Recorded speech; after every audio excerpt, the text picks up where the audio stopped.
Understanding what people want and need is part intuition and part skill.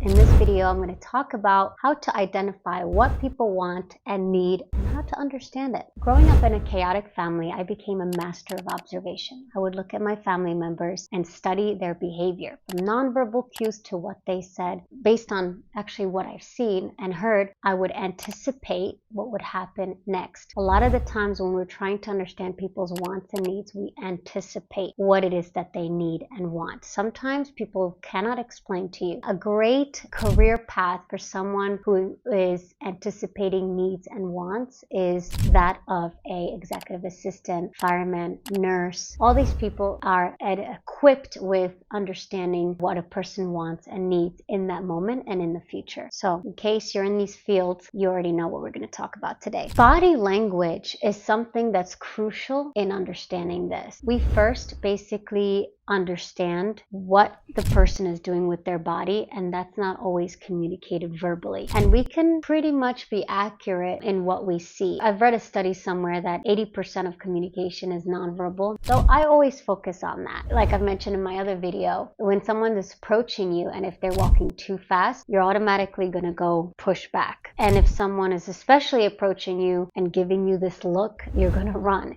But if they're approaching you in a calm manner and smiling, you may actually not move and stand in that location. And if they're waving and smiling, like, you may actually walk or lean towards them. Again, the communication happens in the nonverbal cues, and this is important. Anticipating wants and needs, it becomes subconscious because you're studying the nonverbal cues. Already your brain has told you what this person is doing and what likely this person will continue to do. The verbal part is just verifying what it is that the person needs and wants, and you verify it by asking questions. Once you've gathered this initial impression, how do you actually go about figuring all of this out? I've written some stuff down here. You show understanding. You acknowledge the feelings and experiences with phrases like, I understand that this could be challenging, or it sounds like you're really passionate about this. This shows that you're not just hearing them, but you're truly understanding them. Another way you could validate their concern. Make people feel heard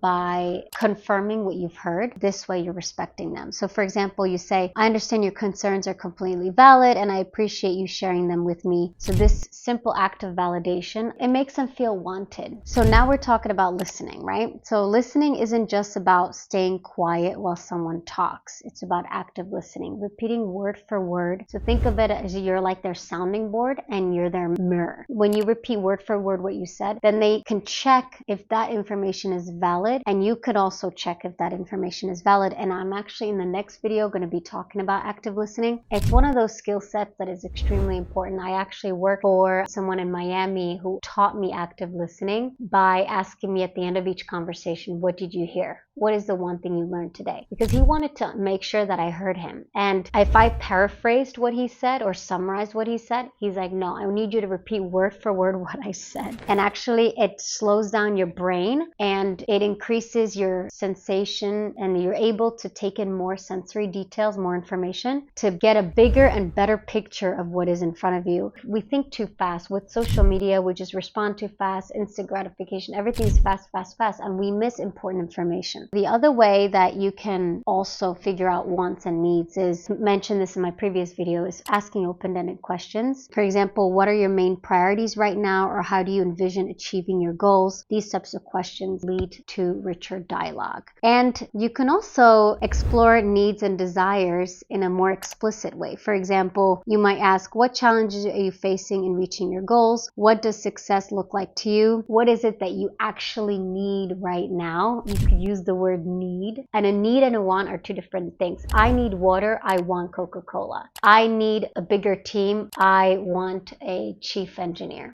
So you need more people, but what type of people you need is a want. So it's important to remember that wants and needs are really not the same. And I think that if you understand the distinction, you could ask better questions. In conclusion, understanding what somebody really wants and needs takes more than just listening to their words. It's really about looking at their body language and studying saying it. It's about observing, asking the right questions, and truly engaging with the person in front of you. And when you approach every interaction with a genuine interest, you've won half the battle, because in the curiosity, you will figure out the wants and the needs. I've been drinking this wonderful water. It's called Kangen.